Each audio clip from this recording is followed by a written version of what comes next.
Hello, I'm Robin Brumble, and I am the Director of Scientific Affairs and Research at CLL Society. We are entering into the third year since the inception of our research program, and we are excited to share that in just 3 short years, we have already committed to funding $850,000 solely towards CLL and SLL research. Today, we are joined by our 2024 Young Investigator Award recipient, Dr. Prajish Iyer. The goal of our Young Investigator Award is to foster the academic career development of scientists who are young in their career, in hopes of encouraging the next generation of scientific leaders to perform research that is specific to CLL and SLL. So Dr. Iyer, at this time, I would like to first start off by saying congratulations. And if you could please tell us a little about yourself, and I would love to hear about how you got to this point in your career. Thank you, Robin, for this wonderful opportunity to speak with you.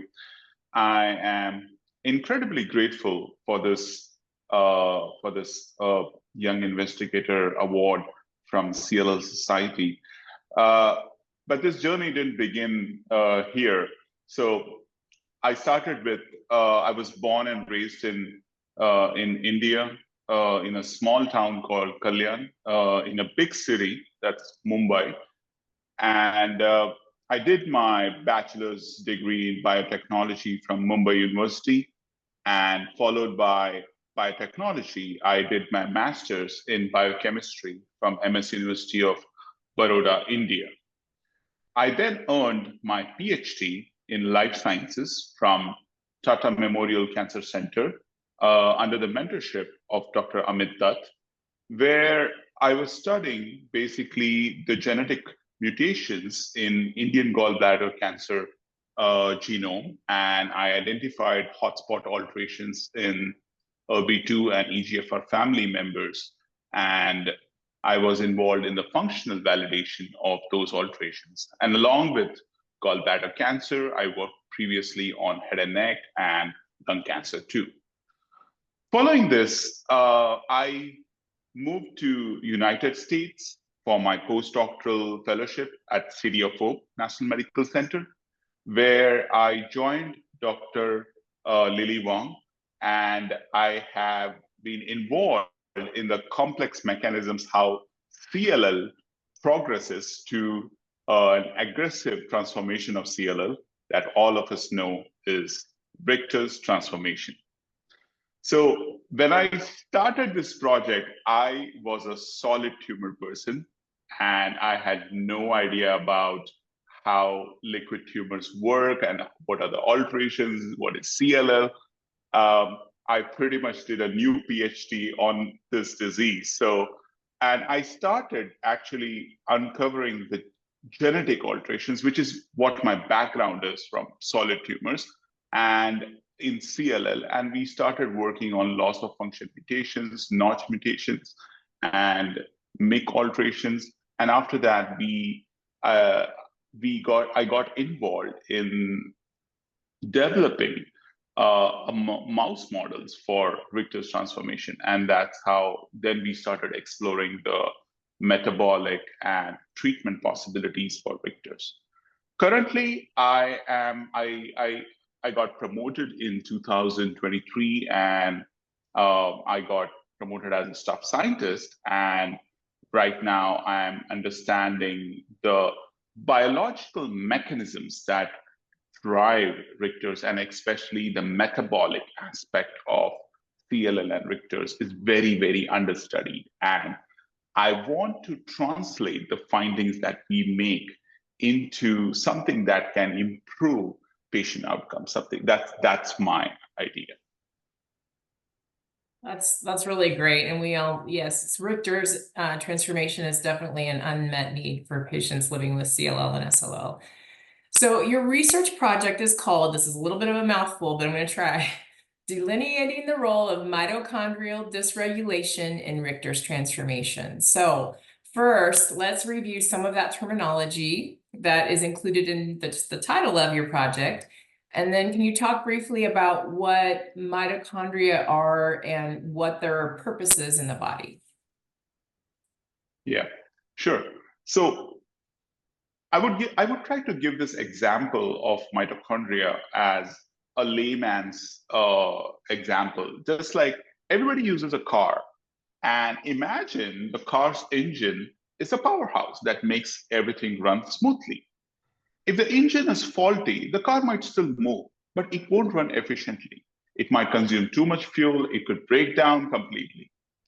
But just like a car engine, we have mitochondria, which are basically powerhouses of our cells. They provide energy to function properly. But in cancer, mitochondria become abnormal.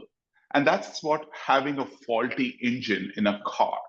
They stop working properly or correctly, and they change the cells in a way that can make the cancer cells or give an advantage to grow uncontrollably, spread faster, survive in conditions that would normally kill healthy cells. But cancer cells, they can adapt this mitochondrial alterations and grow very fast.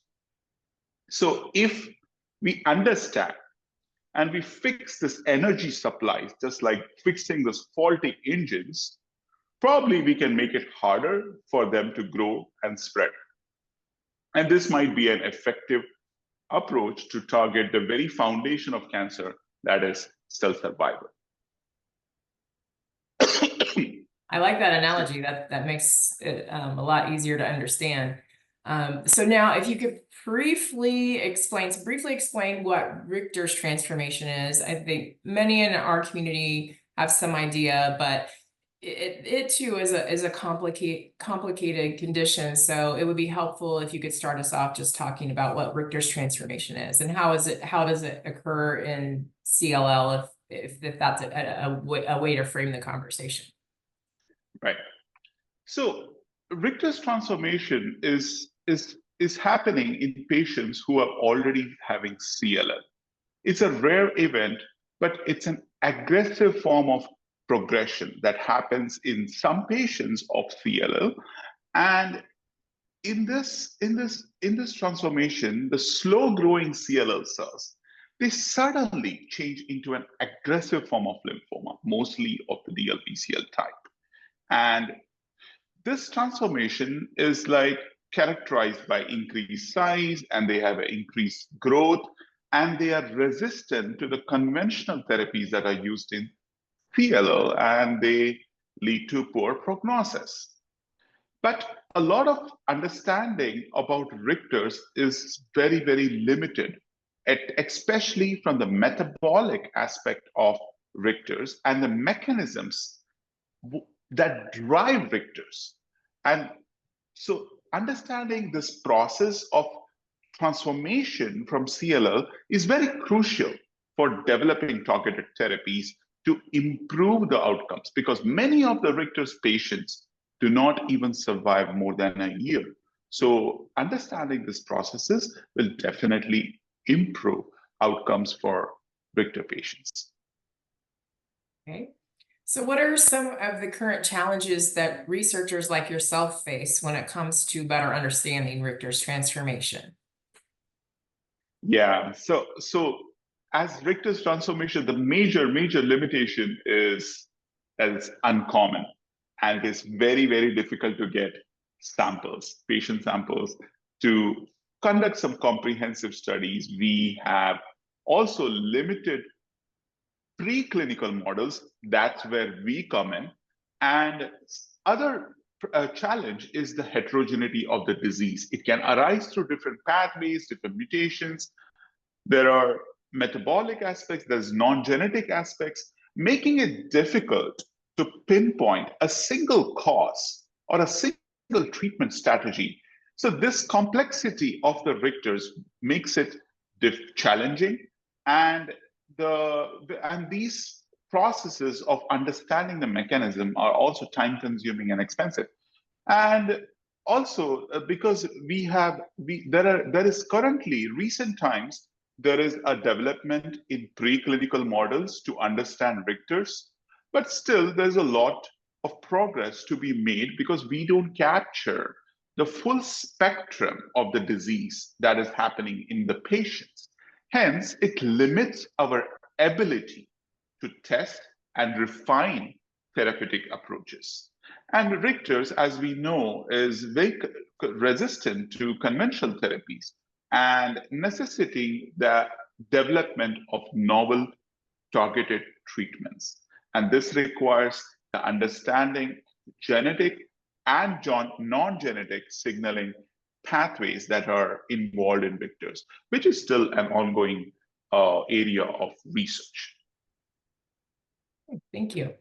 So why do you believe that your research is important for those living with CLL and SLL? And what do you hope to gain as a result of what you learn? So basically, our research project is delineating the role of mitochondrial dysregulation. So what we are doing is uncovering energy problems in cancer cells. We are investigating how these cancer cells in Richter change the way they produce and use energy. These changes make cancer more aggressive.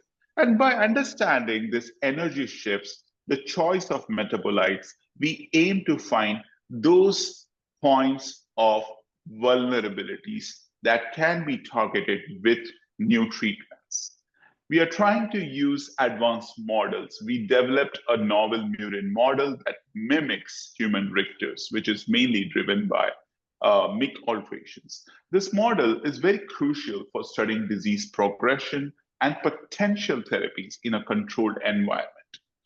We are using this model to validate our findings from a metabolomic genomic analysis to explore the effectiveness of targeting these pathways.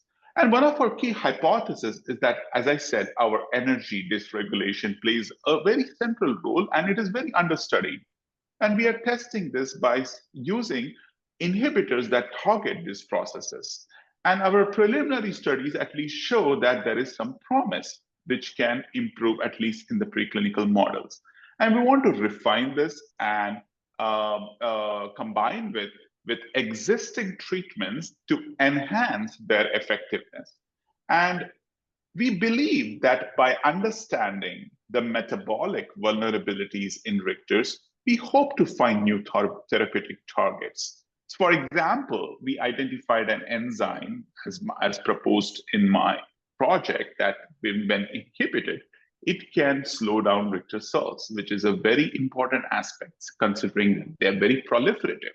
So we are exploring this and the other potential targets to develop innovative treatments.